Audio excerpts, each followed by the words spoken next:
എല്ലാവർക്കും നമസ്കാരം. ഞാൻ സരിതാ മഹേശ്വരൻ. ഇന്ന് ശ്രീകൃഷ്ണവിലാസ മഹാകാവ്യത്തിൻ്റെ 11ാമത്തെ സർഗത്തിലെ 109, 110, 111 എന്നീ 3 ശ്ലോകങ്ങൾ നമുക്ക് പഠിക്കാം. 3 ശ്ലോകങ്ങളിലും അനുഷ്ഠുപ്വൃത്തം തന്നെയാണുള്ളത്. സത്യഭാമയുടെയും ശ്രീകൃഷ്ണൻ്റെയും ശൃംഗാരവിലാസങ്ങൾ, രതിക്രീഡകളൊക്കെയാണ് വർണ്ണിച്ചു കൊണ്ടിരിക്കുന്നത്.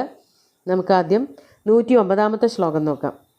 ഹൃദവത്യച്യുതേരാഗാത് ക്ഷൗമം ജഘനമണ്ഡലാത് നിമിമീല നിജേ നേത്രേ വ്രീഡപര്യാകുലാവധൂ.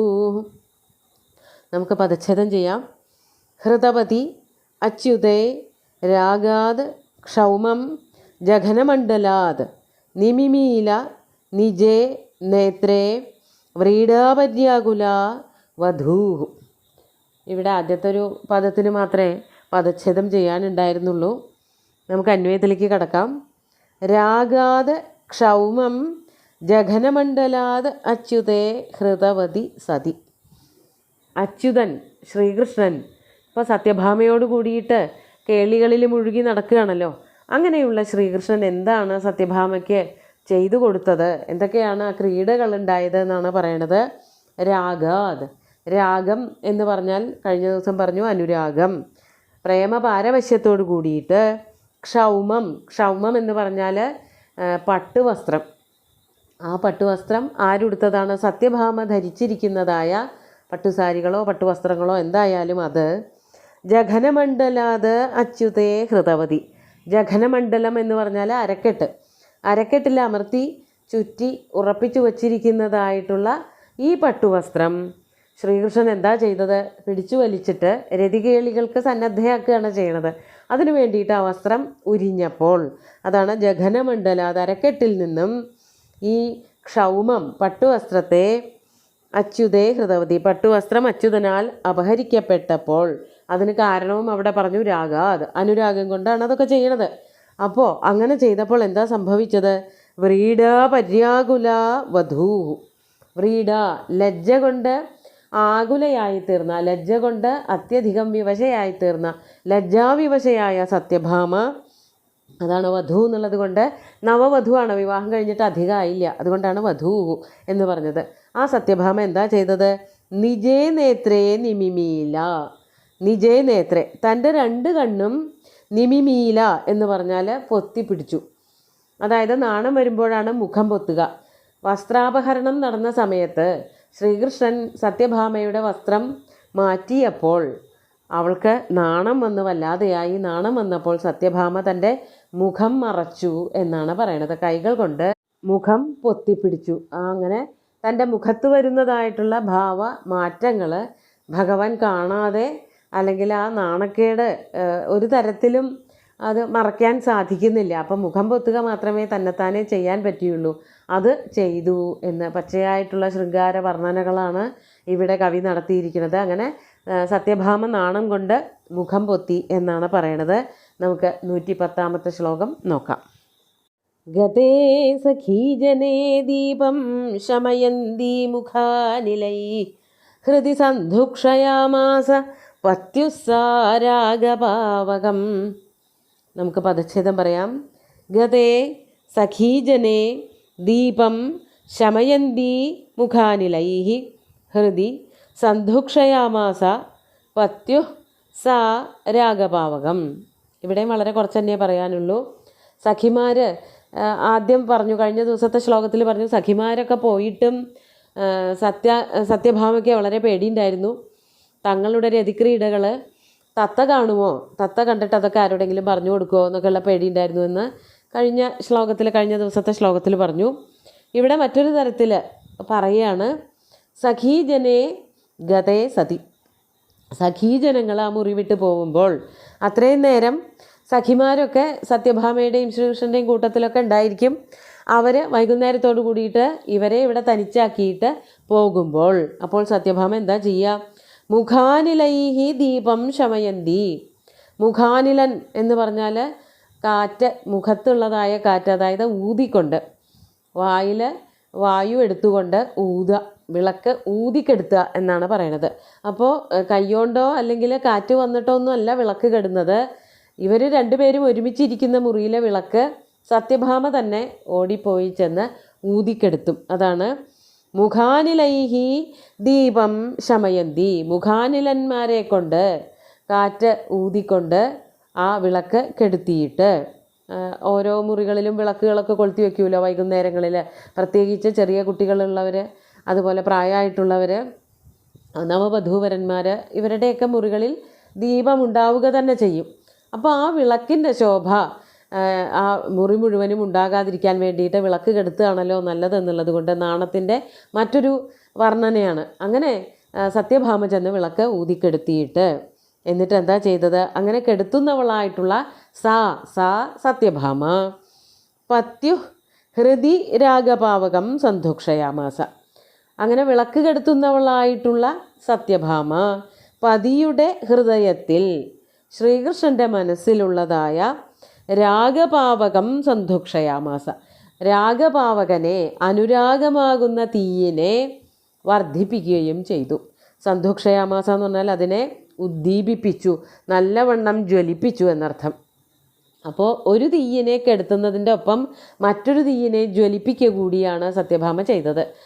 നമ്മുടെ സാക്ഷാത്തായിട്ടുള്ള എല്ലാവരുടെയും വീടുകളിൽ നമ്മളിപ്പോൾ കാണുന്നതായിട്ടുള്ള വാച്യാർത്ഥത്തിന് പ്രധാനമായിട്ടുള്ള വിളക്ക് തന്നെ, ആ വിളക്ക് ഊതിക്കെടുത്തിയിട്ട്, വിളക്കിലും തീയാണ്, അതുപോലെ തന്നെ സാധാരണ വിളക്കിലും തീയാണ്, മനസ്സിൻ്റെ ഉള്ളിൽ അനുരാഗത്തിൻ്റെ തീയാണുള്ളത്. ആ അനുരാഗത്തിൻ്റെ തീയിനെ ഇന്ധനങ്ങളിട്ടുകൊണ്ട് വർദ്ധിപ്പിച്ചു. എന്തായിരുന്നു ഇന്ധനങ്ങൾ? ഇവളുടെ പ്രേമോചിതമായിട്ടുള്ള ഇടപെടലുകൾ, കാമോചിതമായിട്ടുള്ള ഇടപെടലുകൾ ശ്രീകൃഷ്ണൻ്റെ മനസ്സിൽ സത്യഭാമയോടുള്ള അനുരാഗത്തെ ഒന്നുകൂടി വർദ്ധിപ്പിച്ചു. അതാണ് പറയണത്, ഒരു വിളക്ക് കെടുത്തി. സഖീജനങ്ങൾ പോയപ്പോൾ തൻ്റെ മുറിയിലുണ്ടായിരുന്നതായ വിളക്ക് ഊതിക്കെടുത്തിയതിന് ശേഷം പതിയുടെ, ഭർത്താവിൻ്റെ, ശ്രീകൃഷ്ണൻ്റെ ഹൃദയത്തിൽ വളരെ മുനിഞ്ഞു കത്തിക്കൊണ്ടിരുന്നതായ രാഗപാവകനെ, അനുരാഗമാകുന്ന തീയിനെ സന്ധുക്ഷയാമാസ, നല്ലവണ്ണം ഊതി അത് പെരുപ്പിക്കുകയും ചെയ്തു. അടുപ്പിൽ വിറകൊക്കെ കൂട്ടിയിട്ട് ഊതിയാൽ തീയ് കത്തും ചെയ്യും, ഊതിയാൽ തന്നെ തീയ് കെടുകയും ചെയ്യും. വിളക്കിലാവുമ്പോൾ അത് കെടും, അടുപ്പിലാവുമ്പോൾ അത് കൂടും ചെയ്യും. അങ്ങനെയാണ്. അപ്പോൾ ശ്രീകൃഷ്ണൻ്റെ ഹൃദയമാകുന്ന, നെഞ്ചാകുന്ന നെരിപ്പോടിലെ അനുരാഗമാകുന്ന തീയിനെ അവൾ പലതരം പ്രവൃത്തികളെ കൊണ്ട് വർദ്ധിപ്പിച്ചു എന്നാണ് പറയണത്. നമുക്ക് 111-ാമത്തെ ശ്ലോകം കൂടി നോക്കാം. വിഹരത്യരവിന്ദാക്ഷേ നിർമ്മന്ദാക്ഷം ദിവാനിശം ലജ്ജാ സഞ്ജാതലജ്ജേവ ക്വാപി തസ്യാസ്തിരോദധേ. നമുക്ക് പദച്ഛേദം പറയാം. വിഹരതി അരവിന്ദാക്ഷേ നിർമ്മന്ദാക്ഷം ദിവാനിശം ലജ്ജാ സഞ്ജാതലജ്ജാ ഇവ ക്വാപി തസ്യാഹ തിരോദധേ. ക്വ അബി എന്ന് വേണമെങ്കിൽ അതിനെ മുറിച്ച് പറയാം, അല്ലെങ്കിൽ ക്വാബി എന്നുള്ളത് സാധാരണമായിട്ടൊരു ഒറ്റപ്പദം പോലെ തന്നെയാണ് പ്രയോഗിക്കുന്നത്. ഇങ്ങനെ ശ്രീകൃഷ്ണൻ വളരെ സ്നേഹത്തോടു കൂടിയിട്ട്, പ്രണയപരവശനായിട്ട് സത്യഭാമയോടുകൂടി ഇടപഴകി ജീവിച്ചപ്പോൾ, അതാണ് പറയണത്, നിർമ്മന്ദാക്ഷം. മന്ദാക്ഷം എന്ന് പറഞ്ഞാൽ മന്ദീഭവിച്ച അക്ഷികളോട് കൂടി. മന്ദീഭവിക്കുക എന്ന് വെച്ചാൽ വളരെ തുറക്കാൻ അല്ലെങ്കിൽ നല്ലവണ്ണം നേരെ നോക്കാൻ പ്രയാസപ്പെടുന്നവനായ, അതാണ് മന്ദാക്ഷം. പക്ഷേ നിർമന്ദാക്ഷം എന്ന് പറഞ്ഞാലോ ഒട്ടും മന്ദാക്ഷത ഇല്ലാതെ. മന്ദാക്ഷത്വം എന്നൊക്കെ പറയുന്നത് സംഭവിക്കുന്നത് ലജ്ജയിലാണ്. മോശം വരുമ്പോൾ, ലജ്ജ വരുമ്പോൾ, നാണക്കേടൊക്കെ വരുമ്പോഴാണ് കണ്ണ് തുറക്കാതെ നേരെ നോക്കാതെ എപ്പോഴും കീഴ്പ്പെട്ടൊക്കെ നോക്കി നിൽക്കുക. അപ്പോൾ ശ്രീകൃഷ്ണൻ്റെ അവസ്ഥയെപ്പറ്റി പറയുകയാണ്. ശ്രീകൃഷ്ണൻ നിർമന്ദാക്ഷനായി തീർന്നു. അതായത് ഒട്ടും നാണക്കേടില്ലാതെ, ലജ്ജയൊന്നും ഇല്ല. ആ പുതിയ സ്വഭാവം, വധൂവരന്മാരുടെ പുതുമയൊക്കെ പോയി തുടങ്ങി, യാതൊരു നാണവും മാനവും ഇല്ലാതെയായി എന്ന അർത്ഥത്തിലാണ് കവി ഇവിടെ നിർമന്ദാക്ഷം എന്ന വാക്ക് പ്രയോഗിച്ചത്.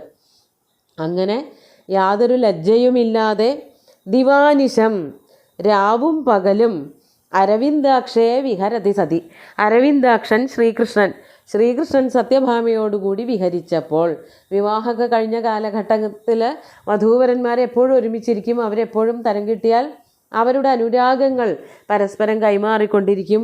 അതിനായിട്ട് അവർ സ്ഥലവും കാലവും ഒക്കെ കണ്ടുപിടിക്കുകയും ചെയ്യും. അങ്ങനെ ജീവിച്ചു തുടങ്ങിയപ്പോൾ, വിഹരിച്ചു കൊണ്ടിരിക്കുമ്പോൾ, തസ്യാഹ ലജ്ജ, തസ്യാഹ എന്ന് പറഞ്ഞാൽ സത്യഭാമയുടെ ഭാമായാഹ ലജ്ജ, ആ ഭാമയുടെ ലജ്ജയ്ക്ക് എന്താ സംഭവിച്ചത്? സഞ്ജാതലജ്ജ ഇവ ക്വാപി തിരോധേ, ആ ലജ്ജയ്ക്ക് ലജ്ജ വന്നതുപോലെ. ലജ്ജയ്ക്ക് ലജ്ജ വരുമ്പോൾ പിന്നെ അവിടെ നിൽക്കില്ലല്ലോ, അതെങ്ങടോ പോയി. അതാണ് ലജ്ജ, സഞ്ജാത ലജ്ജ ഇവ, ലജ്ജയ്ക്ക് ലജ്ജ വന്നതുപോലെ. അപ്പോൾ പിന്നെ അത് എവിടെയും ആ ലജ്ജയെ കാണാൻ കിട്ടില്ല. ലജ്ജ വരുമ്പോൾ എല്ലാവരും അങ്ങനെയാണല്ലോ, മറ്റുള്ളവരിൽ നിന്നൊക്കെ മാറി നിൽക്കണത് പോലെ ലജ്ജയും മാറി നിന്നു. ലജ്ജയ്ക്ക് ലജ്ജ വന്നിട്ട് അത് മാറി നിന്നു. അപ്പോൾ ആ വാക്കിൻ്റെ അർത്ഥം എന്താ? സത്യഭാമയ്ക്കും ഈ നാണങ്ങളൊക്കെ മാറിത്തുടങ്ങി. ശ്രീകൃഷ്ണനുമായിട്ട് ചിരപരിചിതം, ആ പരിചയം വന്നതോട് കൂടിയിട്ട് ചിരപരിചിതയായി എന്നുള്ളത് കൊണ്ട് ആ നാണക്കേടുകൾ അല്ലെങ്കിൽ ഒരു ഇടപഴകാനുള്ളൊരു ബുദ്ധിമുട്ട്, പരിചയക്കേട് എല്ലാം മാറി തുടങ്ങി എന്നുള്ളതാണ് ഈ ശ്ലോകം കൊണ്ട് കവി വർണ്ണിച്ചിരിക്കുന്നത്. ലജ്ജ സഞ്ജാത ലജ്ജ ഇവ, ശ്ലോകത്തിൽ സഞ്ജാത ലജ്ജേവ എന്നുള്ള ദിക്കിൽ ലജ്നേവ എന്ന് എഴുതിയിട്ടുണ്ട്. അത് ടൈപ്പ് ചെയ്തപ്പോൾ വന്ന തകരാറാവും. ലജ്ജേവ എന്ന് തന്നെയാണ് വായിക്കേണ്ടത്. ലജ്ജ പ്ലസ് ഇവ ലജ്ജേവ, ലജ്ജയ്ക്ക് ലജ്ജ വന്നതുപോലെ അവിടെ നിന്ന് മറഞ്ഞുപോയി. അതാണ് തിരോധേ, സത്യഭാമയുടെ ലജ്ജയും ഇല്ലാതെയായി എന്നർത്ഥം. നമുക്ക് 3 ശ്ലോകങ്ങളും ഒന്നുകൂടി ചൊല്ലി നോക്കാം. ഹൃദവത്യച്യുതേരാഗാത് ക്ഷൗമം ജഘനമണ്ഡലാത് നിമിമീല നിജേ നേത്രേ വ്രീഡാപര്യാകുലാവധൂ ഗതേ സഖീജനേ ദീപം ശമയന്തി മുഖാനിലൈ ഹൃദി സന്ധുക്ഷയാമാസ പത്യുസ്സാരാഗപാവകം വിഹരത്യരവിന്ദാക്ഷേ നിർമ്മന്ദാക്ഷം ദിവാനിശം ലജ്ജാ സഞ്ജാതലജ്ജേവ ക്വാപി തസ്യാസ്തിരോധേ.